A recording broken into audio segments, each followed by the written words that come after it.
Well, this is Dr. Stan here at the Radio Liberty, coming to you from the hills overlooking beautiful and picturesque Monterey Bay, and bringing you the news behind the news, the story behind the story. Hoping to convince you that reality is usually scoffed at, that illusion is usually king. But in the battle for the survival of Christian civilization, it's going to be reality and not illusion or delusion that's going to determine what the future will bring. And I need to remind you the views expressed here are not necessarily those of the owners, management, staff, sponsors, or supporters of the station you're listening to. They happen to be my views, and for the next few minutes, they're going to be the views of Dr. Dennis Cuddy, who, of course, has his degree, a PhD, and certainly in science, and he has certainly taught at the university level. He's certainly been a consultant in the university. He's written extensively on the public health issues and on science, but he's with us today to talk about what's going on scientifically as far as medicine is concerned. Dr. Dennis Cuddy, thank you very much for being with us. Oh, thanks for having me. Why don't you pick up the story and tell our listeners what's really going on as far as science throughout the world today? Well, I had usually make a comment about some contemporary events of interest, and then maybe we can get into my book, The Power Elite, Their History and Future. The polls recently, they took on the question of gay marriage, showed something like the mid-50s, 54, 55% of the public supported it, and only 38, 39% opposed it. And that shows how much America has changed over the last 50 years or so. And as you know, in history, when a nation sort of turns against God's principles, that nation can suffer. So I'm afraid we're in for a rough time coming up in the future. And as usual, I've said in the past, there's a difference between the American Revolution's values and the French Revolution's values. It sounds the same. We are for liberty and equality and so forth, but for us, liberty is founded on biblical principles, as in the Declaration of Independence, where it talks about we are endowed by our Creator with certain inalienable rights. And in the French Revolution, when they talk about liberté, they actually mean license. And in America, equality means equal opportunity. And in France, with the French Revolution, égalité, as they would say, actually means a leveling process, and it's a leveling of the masses under these philosopher kings. At that time, they were the encyclopedists. They were the individuals who considered themselves very, very bright. Montesquieu, Condorcet, Rousseau, Diderot, and a lot of these people. And they felt that the people should not be under a monarch. There had been divine right of kings for years and years and years. And they said, well, why should those people be the rulers when we're the smarter people? And so the revolution was a revolution in values, not just a revolution in leadership. And so there's a big difference, and it's very much like at the Garden of Eden, where God laid out certain things that one could do and not do, and actually the only thing you couldn't do was eat of the forbidden fruit. And the people, in that case Adam and Eve, were supposed to follow that, and everything was fine as long as they did.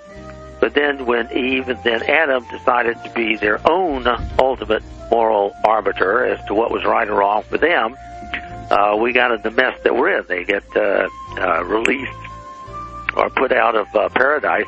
And basically, that's what the French Revolution was about, the difference between a biblical-based society following the Bible, the American Revolution, and the values, and the French Revolution, like Eve, the French Revolution, liberté, meaning I'm going to decide for myself what I want to do or not do. And so you have the same situation again today. Apparently, America... Hold that thought. We'll be right back.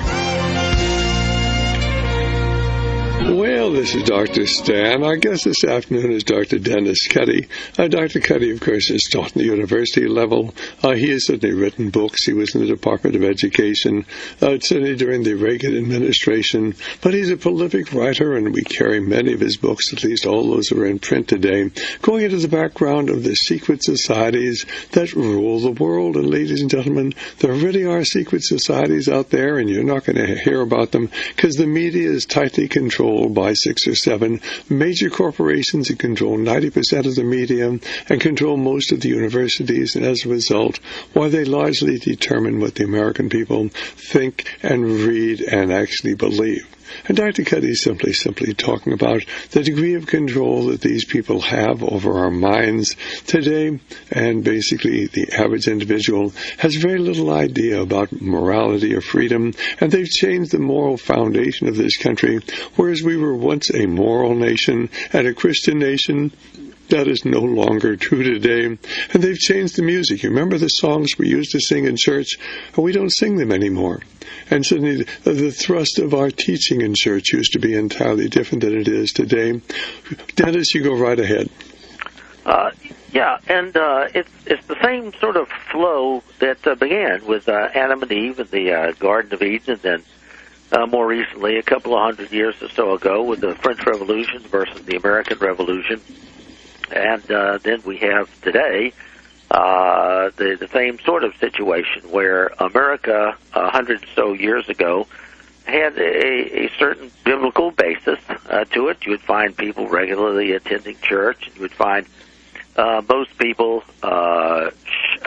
shunning fornication and adultery and so forth. I mean, it always happens throughout history, but basically it was that sort of mindset, biblically based, traditional values, moral absolutes, and so on. But then, with the changing of values, and there's various ways in which it was done. Antonio Gramsci said they would attack the culture, and he was one of them who promoted this change. And then you had a number of others, which we don't have to rehash that. But about 70 or so years ago, there was a real assault that began on many, many different fronts. It began in art, it began in music, in educational systems, and health, and so on. And so gradually, over the past 50 or 60 years, what you've done is had the culture or the society as a group. Individuals have always done these sorts of things. Hold that thought, Dennis. We'll be back in just a moment here with our full Alice. Well, this is Dr. Stan, and Dr. Cuddy is simply talking about the fact that society is changing, and this has been going on for about 70 years. There's been a coordinated effort to change our values, to change our attitude towards God and family and country and morality. And basically, they've infiltrated our universities, they've infiltrated our churches, and so the attitude has changed dramatically, and the attitude towards so many people today is no longer certainly against sex outside of marriage or in favor of true morality. In fact, most people don't even really see anything terribly wrong with homosexuality. If that's what people want to do, we'll go right ahead, Dr. Cuddy. And individuals throughout history, there have always been individuals who do their own thing at various times and various places. But what happened in America was a group change, and that also was planned. You have various people, as I said, in various ways. Theodor Adorno developed out of the Frankfurt School a sort of fractious music, and that would do certain things to society. And Bertrand Russell with the impact of science upon society, and verses and tones repeatedly intoned, so that a group of people or an entire society, when they got to the point of thinking snow was black, then you would not any longer need armies or police or anything like that. And so there are various people who would explain these over the years, and if you look back, you can see it happening. If you look even today, what you'll have are certain channels on television which will show programs from the 1950s. And so if you look at the Donna Reed show, for example, from the 50s, or Leave It to Beaver from the 1950s, or Ozzie and Harriet from the 1950s, you see there a certain deference of the children to the parents. If you see The Rifleman, for example, with Chuck Connors and his son, for example, you'll see the son, and they say, "Oh, Pa, can I do this, Pa?" And the boy wants to get a job part-time, making 50 cents a day so that he could, get a pony or something like that. And it's always sort of, yes, Pa, no, Pa, and I'll check with you. And in the Donna Reed show, the daughter, played by Shelley Fabaret, or the son, asks the parents, and the parents say, "Okay, now be sure to be home by 11. Yes, Mom, I'll be," that sort of thing. But then, when you look at the 1960s and what happened, you start to have, and this is not by accident, you start to have what was called the students' rights movement, And I could see it in school. When I was at a particular junior high school in 1959, we looked at school as almost like a business. You would come, you would be mannerly to the teacher. The teacher was right. I mean, of course, sometimes some teacher would, do things they shouldn't. But for the most part, you, the student, and the parents assumed the teacher had your best interest, and so you sat there, quiet. You didn't throw paper wads all over the place or challenge the teacher. And by the time the end of the 1960s rolled around, I had gone through college and came back to the same school and was now a teacher in 1968, that I had been a student in 1959. And you could immediately see a sense of change had occurred. The principal had been a real strict disciplinarian. But now, at the end of the 60s, the same principal was there, but he was different. I would ask the other teachers, what happened? What's the difference here? And they said, the other teacher said, well, one time this student was very, very rowdy and just, was totally uncontrollable, and he was, disciplined student and then expelled the student, suspended him and then expelled him. It's just incorrigible. But the parents of the student went into court, and the court forced him to take the students back under this sort of, students' rights. You're inhibiting the child's creativity, some such nonsense. And so the principal just said, well, what's the use? I mean, he just threw up his hands like that. And that sort of changed through the courts. It was a sort of positivist notion. Earlier in the 20th century, the early 1900s, you had Oliver Wendell Holmes and Felix Frankfurter, and these were the positivists who said, well, the Constitution means whatever I say it means. They didn't feel constrained by the original intent of the founders when the Constitution was adopted. And that began, that positivism, in the late 1800s. And we've been through that. That's Auguste Comte with his system of positive polity, and I've been through that in the middle 1800s. And Auguste Comte was the secretary of Saint-Simon, who was a member of the French Revolution. So, you can see this thing going on for 200 years, the change. And so here you have the courts basically telling principals what they can and cannot use in terms of discipline. And once you break down discipline, of course, students see this, and if Johnny can get away with it, well, then Jimmy wants to get away with it too. And so the whole thing turns into one big zoo. Now, I had a lot of wonderful students. I did. But you had some rowdy ones, and you just had to, do the best you can. And so what happened was, I saw my old high school teacher from the early 60s, and she was very, very good in English. She was a senior English teacher, very, very good, strict disciplinarian, not cruel or anything, very strict, and you really learned. You really did learn. And in her class, senior high school English, it was basically your first year of college. So when I went to college, it was almost like a repeat. She was very, very good, very good. Well, I came back to visit that school later, and there she was literally chasing some student down the hall because he just wanted to do his own thing. Shortly thereafter, you find out that those teachers, the very, very good teachers from like the 1950s and early 60s, they just quit. She quit. They all quit because they said, I've been here 30, 40 years. Why should I, put up with this nonsense? And these students who believe they have these students' rights, my creativity and don't inhibit me, and, I have freedom, the French Revolution license, in other words. And so they said, well, I don't need this. And so they would quit. So what did that leave? It left a lot of young, inexperienced teachers. And so in the 60s, in the beginning around 1960 to 64, is when you started to see SAT scores go down. You started to see the nationally standardized test scores go down, and the dumbing down. And the point I'm making is not by accident, and you can trace this stuff right back to the French Revolution, which in effect was doing what Eve and Adam did in the Garden of Eden.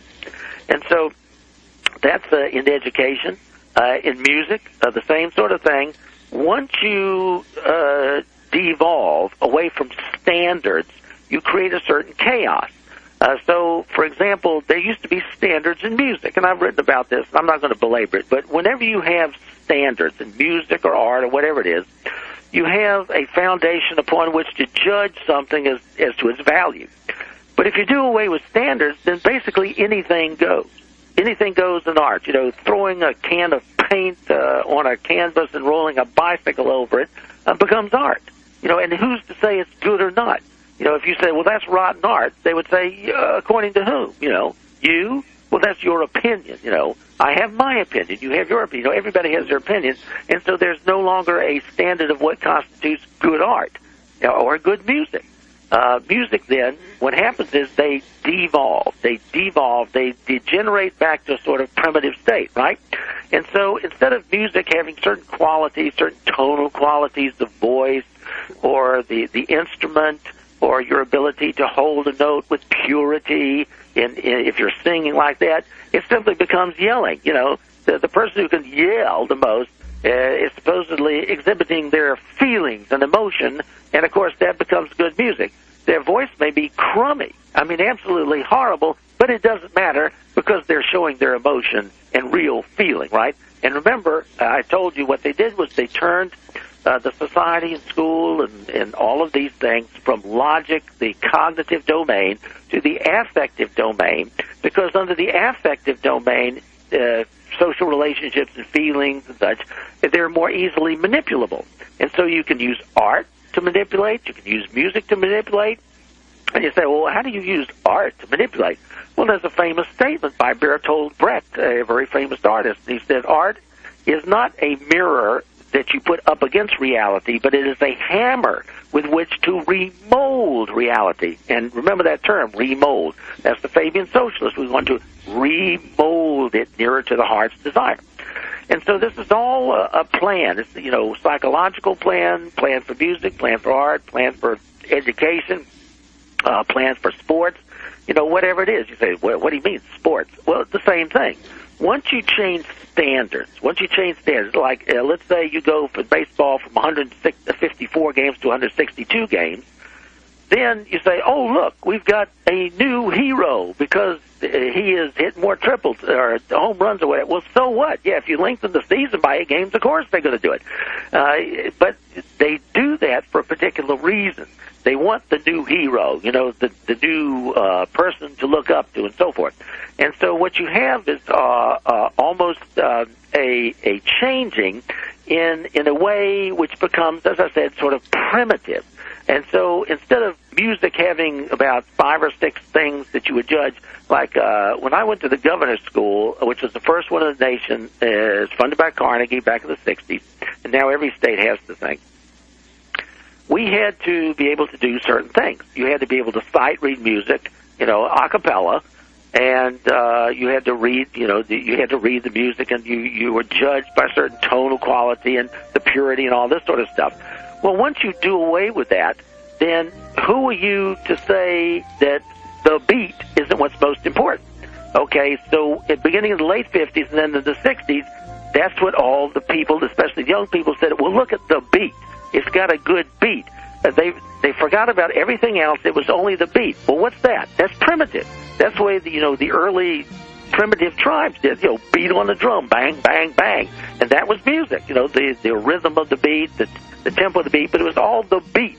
Instead of, purity of tone and sound and crescendo and, all. But of course, the beat has an impact on us emotionally, and this is what people don't understand. There is certainly this other level of intelligence that's influencing our outlook on the world. Dennis, you go right ahead. Okay, well, I don't want to go on too much about it, but it was a multiphasic, multi-aspect attack upon the culture. And it was all planned, and I've been through it, so I don't want to rehash it. But the point is, there had always been individuals who would be exhibiting aberrant behavior, but what this did was get the entire culture, the entire society. And so once you have the entire society going along with something, then what you would find is disobedience in the 60s. You would find students, children at home, rebelling against the parents, demanding to know why I can't do this and why I can't do that, just like in the schools, student rights movement. You would have rebellious parents. You would have young adults supporting that, like Hillary Clinton. Hillary Clinton wrote an article in the Harvard Law Review, I believe it was back 1973, and what she was saying, coming out of this sort of genre of change, which was planned, she said, I'm going to summarize this, she said, if you can't show a good reason why somebody can't do something, a child can't do something at 17, then why can't they do it at that age, or 16, or 15, or 14, or 13? In other words, she was backing down the rights, the independence of these children who previously had been considered children, and therefore they should listen to their parents, their adults, under their supervision, their guidance, and so on. And so you would have previously age and wisdom was respected. Now they changed that. An old person, well, they're just an old fogey. Well, why did you call them an old fogey? Well, because they weren't with it. They weren't modern. They weren't hip, or various other slogans from the 1960s. And so what had been valued before, wisdom, intelligence, and so forth, all of a sudden was changed to not a positive thing, but something actually negative. Why? Because they weren't changing. The change was important. You have to be willing to change, do new things. And remember the quotes I've given from Orwell's book, 1984, when the protagonist, O'Brien, was torturing Winston in the chamber of love or whatever it was. And Winston said, well, we'll never go along with this authoritarianism. And O'Brien said, yeah, but what if we quicken the tempo of human life? Well, quickening the tempo of human life means change. So it used to be you'd get a pair of pants or a suit or something. You say, boy, I hope this thing's sturdy. I hope this suit or these pants will last 10, 15 years. I'll get my money's worth out of these pants. Well, that was no longer the case in the late 50s and 60s, right? It was the new fashion. I got to have a new tie. It's got to be a skinny tie. The next year it has to be a wide tie. The next year it has to be a long tie. The next year it has to be a short tie. So all of this stuff is programmed, and that's what Edward Bernays did, the father of public opinion. He wrote that book, Propaganda, in 1928, who said, we know how to manipulate you. In the late 30s, he gave an example of this by promoting Lucky Strike as a cigarette, and the cigarette has a white pack of cigarettes, Lucky Strike, with a red bullseye. And they wanted to come out with menthol, and so they said, well, we're going to have a green bullseye and a white pack, and that would be the menthol.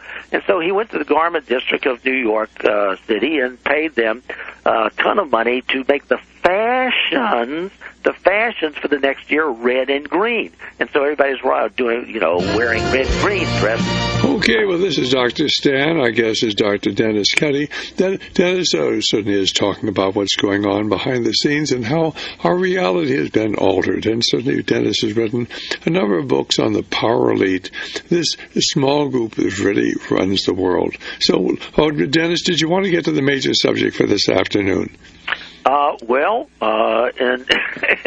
In a minute, I'll whiz on through, because these things are that I'm talking about relate to the power elite, their history and future, because the chapter that we're on has to do with misdirection.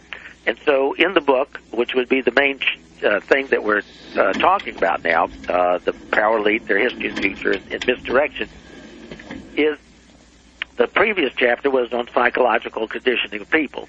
And so just summing up this particular thing, that's why you can have a whole society go along with the disobedience by minors to their elders in the 60s. And you can have, through evolution being taught and promoted in schools, you can have things like abortion accepted because it's under women's rights in the early 70s. And then you come after that to homosexual rights, and, you know, you progress to gay marriage, which is on the docket today in any number of states and the courts. And so what you see is that a society which 70 or so years ago had traditional values, whether it's the relationship of children to their parents or students to their teachers, or the respect for the sanctity of life, which is included in the Declaration of Independence, now all of a sudden, within a relatively short time, has changed as a group. And so there's the latest poll, which is what I began the program with, that the American people as a whole, about 55%, now say, well, gay marriage is okay. And only about 39% say it's not. Well, where does that come from? That's the French Revolution, not the American Revolution, the French Revolution. So within a relatively short time, that's what you have. Now I'm going to deal with one other aspect, which has to do with this particular chapter of the Power Elite, Their History and Future, which is the topic that we've been covering, going through the book offered by Radio Liberty week by week. And that deals in foreign policy, where you have the Ukraine and what happened in the Ukraine in terms of foreign policy and what the U.S. didn't do and what the former Soviet Union, now Russia, did do. And the tactic there, and I'll explain this sort of briefly, is, as I've said before, what you have is a crisis. The Power Elite presents a crisis.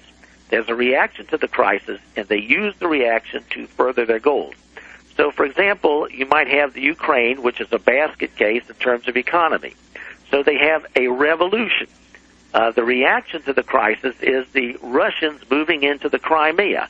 Now, just like in Georgia, the nation of Georgia, they occupy certain areas. Why? Maybe they want a warm water port. You can't rely on St. Petersburg or Vladivostok all year round. And so our reaction to the crisis, the American reaction, is now we've guaranteed the Ukraine $1 billion in loans, which otherwise we would not have done.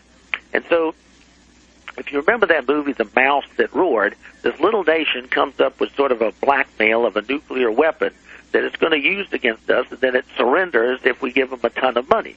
So that's one thing that I think is going on in the Ukraine now. You want to get the sucker American taxpayers to put up $1 billion, which otherwise they wouldn't have done, and so you have this crisis. You have the Russians reacting to this crisis by invading the Crimea and so on. And the other examples would be like 9/11. For example, you have a crisis, the attack of 9/11, and the public reacts to the crisis by saying, oh my goodness, what are we going to do for our security in the future? And then they immediately present the Homeland Security Act and Patriot Act, which is what they wanted all along. Same thing with the Cuban Missile Crisis. You have the crisis, that's the Cuban Missile Crisis. We react to the crisis saying, get your troops, Khrushchev, out of Cuba, get your missiles out of Cuba, and then they say, okay, if you promise not to invade or try a Bay of Pigs or any invasion of Cuba anymore, which is what they wanted all along, so that they could use Cuba as a revolutionary training base for Nicaragua and the rest of Central America, as well as Angola and the rest of Africa. And so this is the type of thing that you have, and in a way that's a use of misdirection. You think it's one thing, the crisis, but then what they do is use the reaction to the crisis to get what they wanted all along, which is, in effect, a type of misdirection, which is this chapter that we're on. When we get back from the break, we'll pick up with the book. All right, fine. Well, of course, our guest is Dr. Dennis Cuddy, and we're talking really about what's going on behind the scenes. You must understand, ladies and gentlemen, that most of what you read in the newspaper is controlled. 90% of our major newspapers, magazines, publishing houses, television, radio, are controlled by what I call the Brotherhood of Darkness. And basically, we carry a book. It's written by a liberal college professor, but it's called The New Media Monopoly. You need to get it. The New Media Monopoly. It points out how 6 Major corporations in the year 2004 controlled over 90% of the media outlets, control what we think and believe. You've got to be able to think independently. We'll be back in a moment. Let's go right ahead. Dennis, go ahead. Okay, well then, picking up on the main topic, which is the Power Elite, Their History and Future, my book, that's latest book, which is offered by Radio Liberty. We're at the end of the chapter on the use of misdirection, which fits with all of the comments that I've previously made.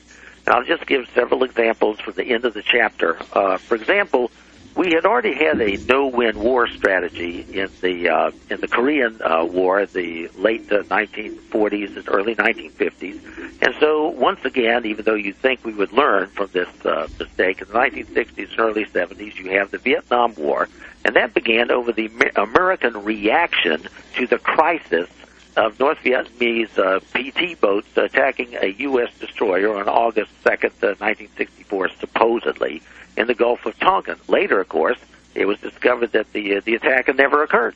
So once again, the American public was misdirected so that we could get involved into that war for various reasons. Dr. Stan has explained that, and I've explained the real reasons for Vietnam in the past. The next major conflict that I'll get into was in 1991 with the Gulf War.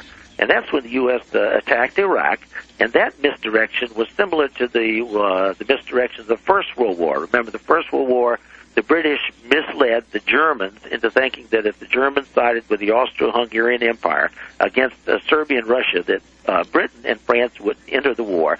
But basically, Sir Edward Grey just lied. And the same thing happened with the U.S. and Iraq when April Glaspie, the U.S. ambassador to Iraq, led Iraqi leader Saddam Hussein to believe that his invasion of Kuwait would not be met with an American military response. And remember what they had been doing. Kuwait had been slant drilling under Iraq and sucking out the Iraqi oil. And so Saddam said, don't do it. And they continued. So, what was he going to do? So he invades, and of course they have all kinds of lies about, the evil Iraqi forces were in there in hospitals throwing babies on the floor. Of course, the person telling that story was the Kuwaiti ambassador's daughter, but when she testified before Congress, they forgot to admit tell the public that little detail. And so it's very similar to previous wars where we said in the First World War, we have to go to war because those dirty, they were called the Germans. Well, this is Dr. Stan. Our guest is Dr. Dennis Cuddy, and he's going into the background of how we get from war to war, and they're all contrived, certainly. Suddenly we supposedly went to war with Vietnam because of the Gulf of Tonkin incident, and then all shucks, we found out it just didn't occur. We went to war with Iraq because, of course, they had weapons of mass destruction, and all shucks, after we'd killed all those people, tens of thousands of people, suddenly we found out they didn't have any weapons of mass destruction. Oh, shucks, just another mistake. Ladies and gentlemen, we're not making mistakes. All of these wars are contrived, and the American people go right along with it. Of course, we went to war with Afghanistan because, of course, the Islamic radicals had taken down the Twin Towers and Building Number 7, the World Trade Center.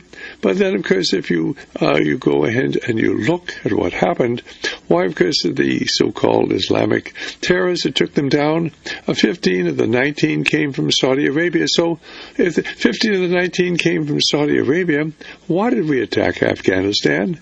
Well, it was because Osama bin Laden was there. And then, of course, we argue with that. Osama bin Laden said I had nothing to do with it.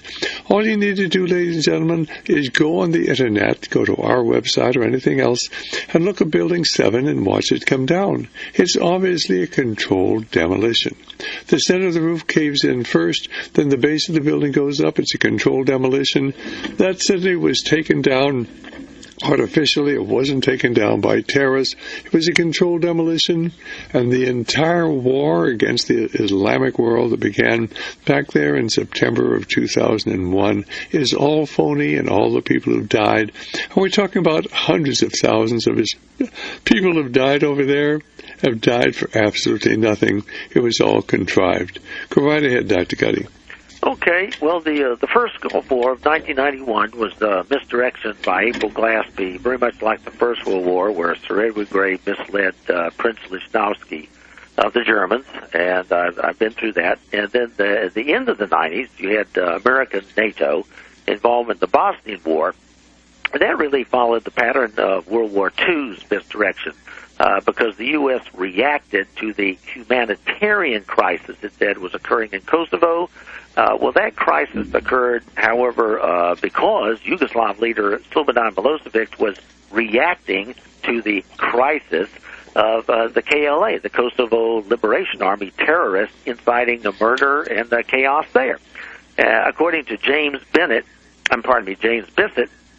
who was the former Canadian ambassador to Yugoslavia. Of course, you wouldn't hear that in this country. This is in a Canadian paper, the Toronto Globe and Mail. You can check it out, July 31, 2001. He wrote, and remember, this isn't just some guy with an opinion. This is the former Canadian ambassador to Yugoslavia, July 31, 2001. He, James Bissett, wrote an article in the Globe and Mail, that's the Toronto newspaper. It was titled, "We Have Created a Monster."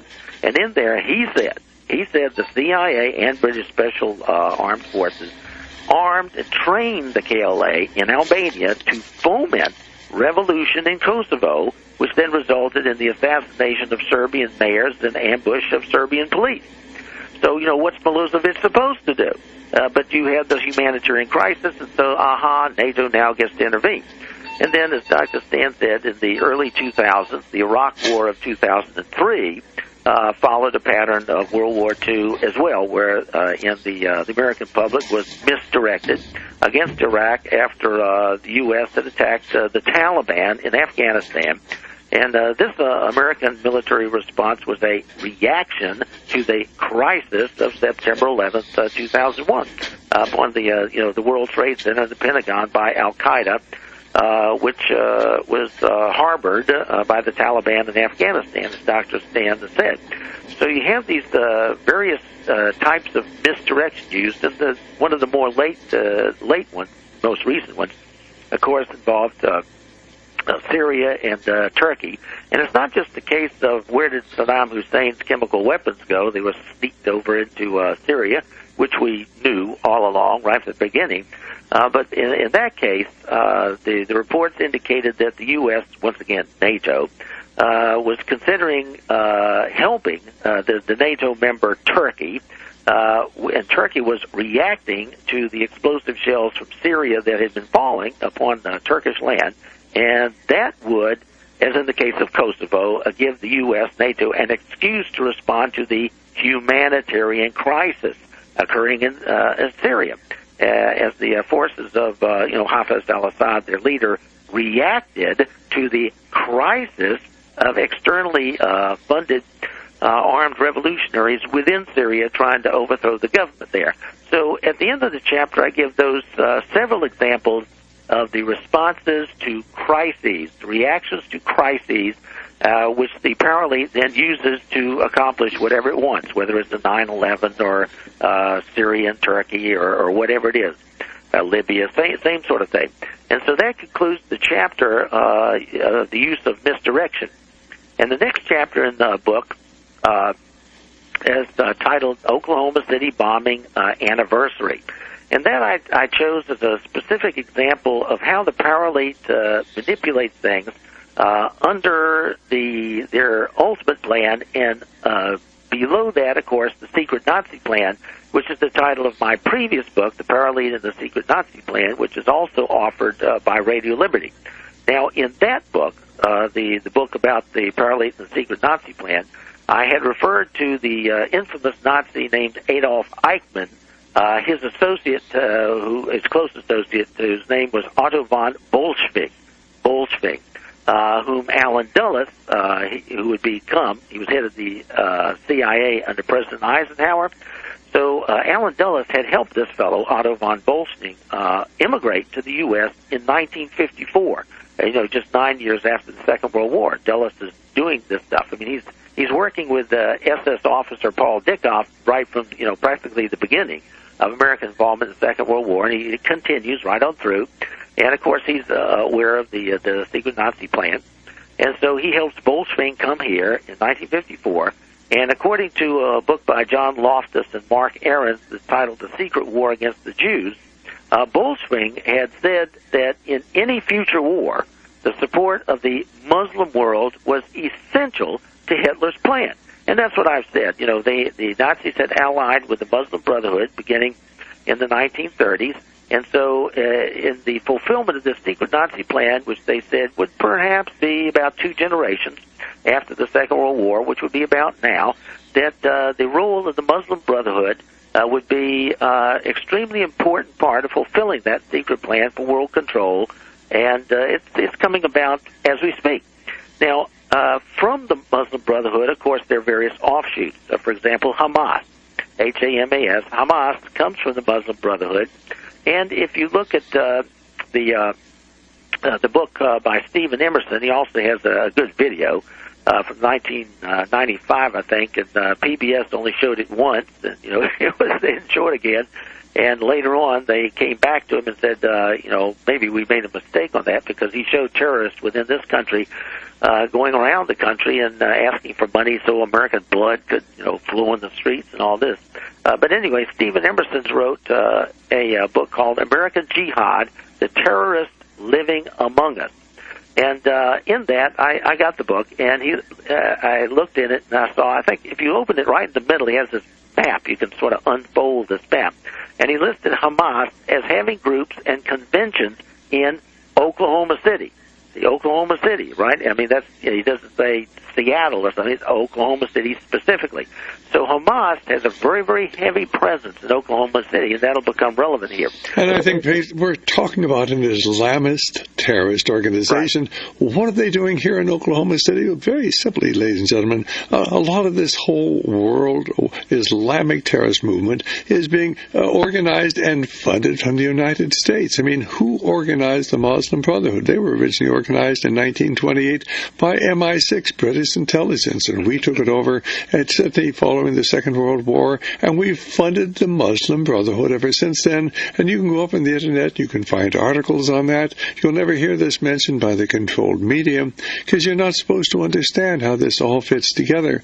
But we've created the best enemy money could buy. How can you get the people to give up their freedom? How can you get the people to allow the government to be reading all of our emails and listening to all of our telephone conversations and reading all of our faxes if it weren't that we were protecting ourselves from those wicked terrorists who we've funded and we continue funding today with the best enemy money could buy? Go right ahead, Dennis. Right, and just as an aside, I was surprised when I looked at that map that the city that I live in had the terrorist group called Islamic Jihad. It was the city that I'm in. I said, what? In fact, though, I think my mother ran into them back in the 1970s because I remember we were going to this copy center, and there were these really sort of arrogant people sort of almost shoving her aside to use the copy machine. They had these boxes, I mean, just boxes full of documents. And she and I remember we would look at each other and say, I wonder what those people are making copies of and where they're sending them. So anyway, relevant to the Oklahoma City bombing that occurred April 19th of 1995, there's a writer named Jim Crogan, C-R-O-G-A-N, and he wrote an article in a publication called L.A., Los Angeles, L.A. Weekly. It was for the week July 24th through 30th of 2002. And he was titling it An Oklahoma Mystery, New Hints, H-I-N-T-S, Hints of Links Between Timothy McVeigh and Middle Eastern Terrorists. Interesting subject. And in there, they wrote that, quote, an undated intelligence report by Director of the U.S. House of Representatives Task Force on Terrorism and Unconventional Warfare, whose name was Joseph Bodansky. A report there, undated intelligence report by Bodansky, discusses alleged terrorist training inside the U.S. that included some what we call lily whites. Lily whites. You know, those white people, very, very white people, not, you know, Middle Easterners and so on. And it goes on to quote, Bodansky states, the training was ordered by Iran and conducted by Hamas operatives. See the connection there between Iran and Hamas. Iran and Hamas. All right? It's ordered by Iran, and it's conducted by Hamas operatives. And the final part of the quote is, Bodansky's sources also report that at least 2 of the 1993 participants came from Oklahoma City, end quote. See? 2 from Oklahoma City participating in this training. Okay, that's the end of that quote. Well, Al-Qaeda, of course, also came from the Muslim Brotherhood. and its leader, Osama bin Laden's father, whose name was Mohammed bin Laden, he founded what was called the Saudi bin Laden Group in 1931. 1931. Well, what's the big deal about that? He forms this group. Well, you have to, connect the dots. It's like a puzzle. I've told the listeners before, it's like a puzzle. Well, the group the Saudi bin Laden group, invested in the global satellite communication system called Iridium, which began in November of 1998. And that would be used by the Pentagon for its communications. See that? See this connection, the Pentagon, the Saudi bin Laden group, satellite system, Iridium. Well, 7 months before the 9/11 attacks by Al-Qaeda, now remember this is 7 months before the 9/11 attacks by Al-Qaeda, National Security Agency chief, who at the time was General Mike Hayden, on CBS's program 60 Minutes, that's the title of the 60 Minutes, CBS's program, the date is February 13th, 2001, just 7 months before 9/11, he revealed that, quote, Osama bin Laden has at his disposal the wealth of a $3 trillion a year telecommunications industry that he can rely on. He, that's Osama, has better technology available to him than does the NSA, end quote. Now just think about that. Think of all we've learned about the NSA recently, how they can tap into your cell phones, everything. And this fellow, General Mike Hayden, head of the NSA at that time, said Osama bin Laden has at his disposal the wealth of the $3 trillion a year telecommunications industry, and he has better technology than the NSA. I mean, just think about that. Well, of course, if you're going to have an enemy, you want to have a good enemy, and you're not going to be able to get the American people to give up their freedom unless you got an enemy. So you create an enemy, and then you say, oh, we've got to have all this new technology. We've got to spy on every American because we have enemies out there that want to take away our freedom, so we're going to have to restrict the freedom of the American people to protect us from the very enemies that we're financing. The best enemies money could buy. Ladies and gentlemen, this is the reality of what's going on today. When are you going to get involved, or do you really care? Because remember, freedom is not free. Go ahead, Dennis. Okay, so you know then all of the things the NSA has been doing, what it can do, and here Mike Hayden says Osama bin Laden has more than that. More than that. And so the question then is, well, why would the Pentagon use for its communications something that this Saudi bin Laden group was part of since 1931. I mean, why would they do that? Why would they hook up with Iridium, given that information? And remember, Osama bin Laden was a known quantity for a long time before 9/11, a long time. Okay, now back to Oklahoma City. The Oklahoma City bomber, Timothy McVeigh's alleged bombing partner was named Terry Nichols. And Terry Nichols first met Ramzi Yousef. Now remember, he's the guy with Al-Qaeda in 1993, responsible supposedly for the World Trade Center bombing. He was the mastermind. So Terry Nichols met Ramzi Yousef in the Philippines on December 17th of 1991. See, a long time ago, about 4 years before the Oklahoma City bombing. Well, the FBI could have, as we've discussed in the past, prevented the 1993 bombing of the World Trade Center because the bomb designer had asked his FBI contact to give him fake bomb-making materials, but the contact didn't do it.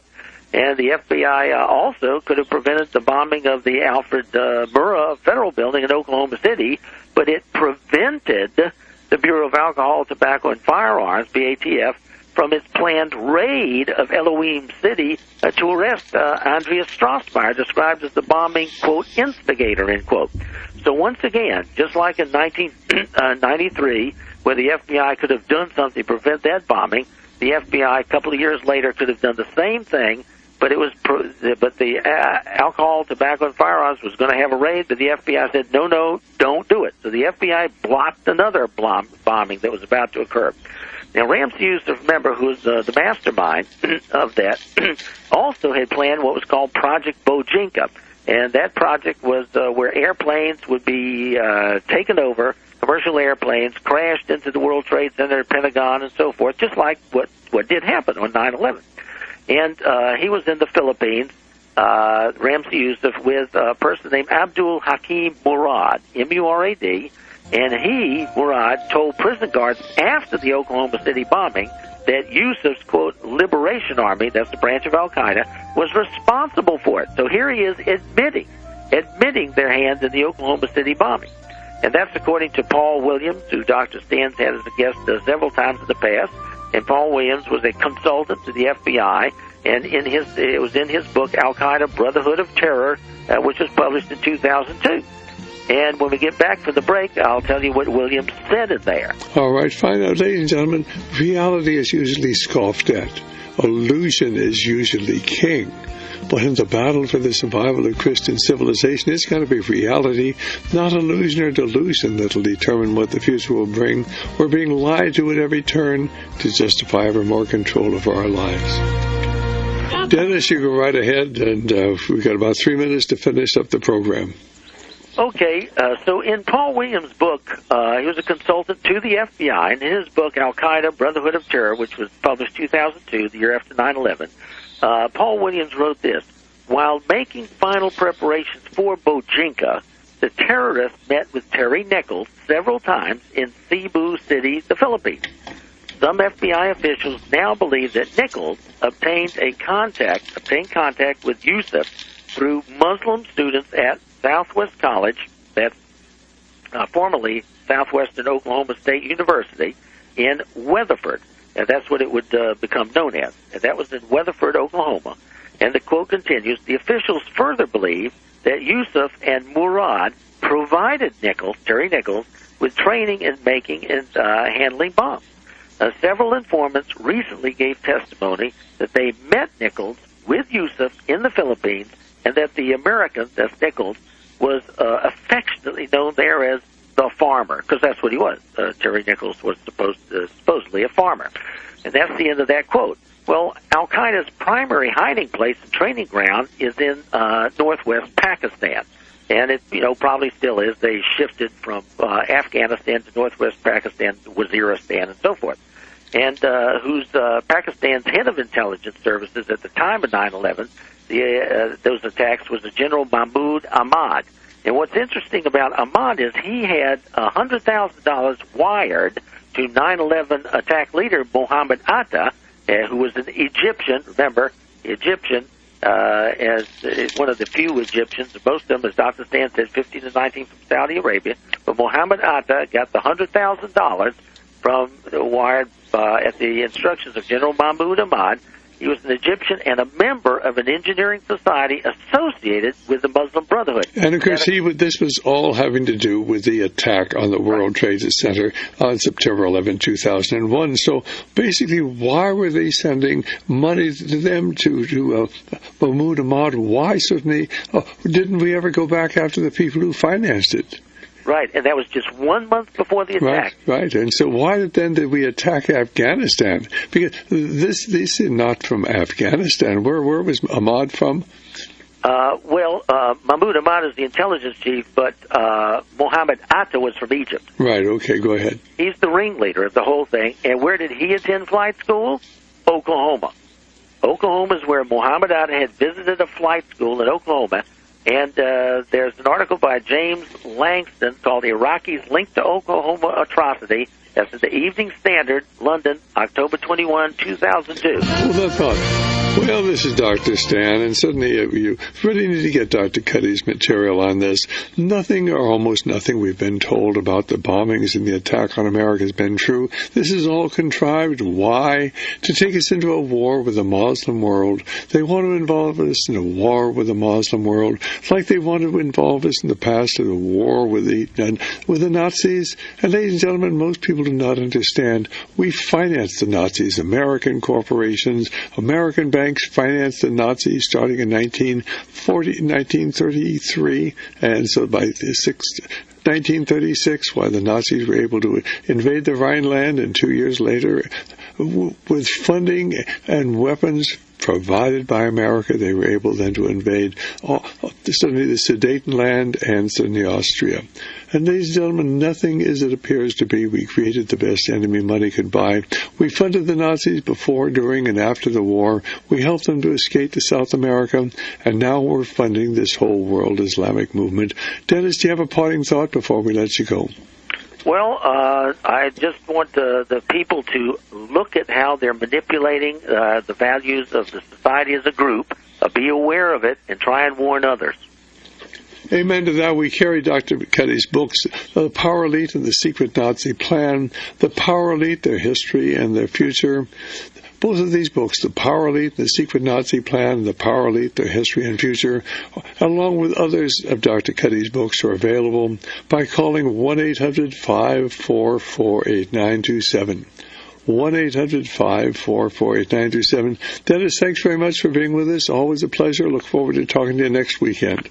Thanks for having me. God bless. Okay, well, this is Dr. Stan, and you need to get Dr. Cuddy's information. We carry a number of his publications. You can get them by calling 1-800-544-8927. 1-800-544-8927. Why would we certainly want to find these radical Islamists? How else could we justify having an intelligence service that can monitor all of our telephone calls and all of our emails and all of our faxes? We're moving towards an authoritarian society in the name of protecting us from these radical Islamic terrorists like the Muslim Brotherhood, who've been funded from the United States since their inception. Fortunately, you can get a lot of this verified up on the Internet. If not, you can get books from Radio Liberty, certainly by Paul Williams and others going into the background of this. But let me suggest those books by Dr. Cuddy, The Power Elite and the Secret Nazi Plan, The Power Elite, Their History and Their Future. And you can get them by calling 1-800-544-8927, 1-800-544-8927. If a lot of this doesn't make sense, you need to get certainly my book, Brotherhood of Darkness, to understand the fact that we're involved in a spiritual battle that's being played out on a political and ideological battlefield. But you need to get my book, Brotherhood of Darkness. You need to get our 4 CD set on certainly the supernatural. And of course, that's 2 hours of interviews there with William H. Kennedy, who was related to the Kennedy family. Of course, he died at a very young age, at 59 recently, because he dared to speak out against what's going on today. And it's very, very dangerous to speak out against what's going on today. And an awful lot of the people that I've interviewed have died under very mysterious circumstances. And don't ask why I'm still doing what we're doing, but I believe we're doing God's work. We do not get paid for what we do. Barbara and I give our time, full time, to our ministry, RadioLiberty.com. If you're in a position to join the Radio Liberty family of supporters and help us maintain our network of radio stations across America, our telephone number is 1-800-544-8927, and you can join the Radio Liberty family of supporters. Certainly you can subscribe to our newsletter. You can get the health products that we carry. You can get your Berkey water filters to us, your Miracle 2 soap products, your spices. Certainly we carry all sorts of products. Go to our website, RadioLiberty.com. That's RadioLiberty.com. You can hear our programs there. And then please pray for America. Pray for revival, but pray for Radio Liberty, our provision, protection. And so until Monday at the same time, Dr. Stan, goodbye, and may the Lord be with you.